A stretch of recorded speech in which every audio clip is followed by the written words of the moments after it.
దేశంలో నైరుతి రుతుపవనాల రాక మొదలైంది. ఈ క్రమంలో అనేక చోట్ల వర్షాలు పడే అవకాశం ఉందని వాతావరణ శాఖ వెల్లడించింది. ఈ నేపథ్యంలో వచ్చే 2 రోజులు దక్షిణ మహారాష్ట్ర, తెలంగాణ, ఉత్తర కర్ణాటక, దక్షిణ ఛత్తీస్గఢ్, దక్షిణ ఒడిశాతో పాటు ఆంధ్రలోని పలు ప్రాంతాల్లో వర్షాలు పడతాయని ఐఎండీ వెల్లడించింది. దీంతో ఆయా ప్రాంతాల్లో భారీ నుంచి అతి భారీ వర్షాలు కురిసే అవకాశం ఉందని వాతావరణ శాఖ అంచనా వేసింది.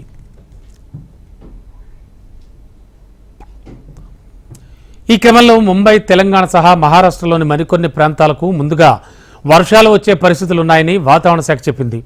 ముంబై, మరాఠ్వాడా, కొంకణ్, గోవా, మధ్య కర్ణాటక, కేరళ, లక్షద్వీప్లలో ఉరుములు, ఈదురుగాలులతో కూడిన తేలికపాటి నుంచి భారీ వర్షాలు పడతాయని అంచనా వేసింది. దీంతోపాటు కోస్తాంధ్ర, రాయలసీమ, తెలంగాణ, తమిళనాడు, పుదుచ్చేరిలలో వర్షాలు కురిసే అవకాశం ఉందని ఐఎండీ స్పష్టం చేసింది.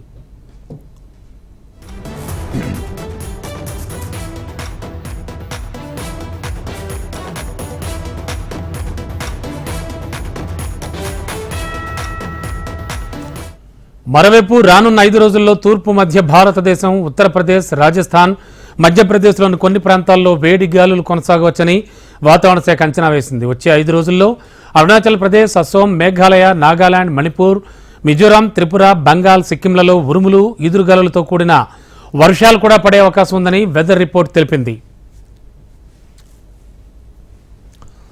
కేరళలోని 5 జిల్లాలైన పత్తనంతిట్ట, కోజికోడ్, వైనాడ్, కన్నూర్, కాసరగౌడ్లకు ఆరెంజ్ అలర్ట్ జారీ చేశారు. తిరువనంతపురం, కొల్లాం, అలప్పుజ, కొట్టాయం, ఇడుక్కి, ఎర్నాకుళం, త్రిశూర్, మలప్పురం సహా రాష్ట్రంలోని 8 జిల్లాలకు ఎల్లో అలర్ట్ ప్రకటించారు.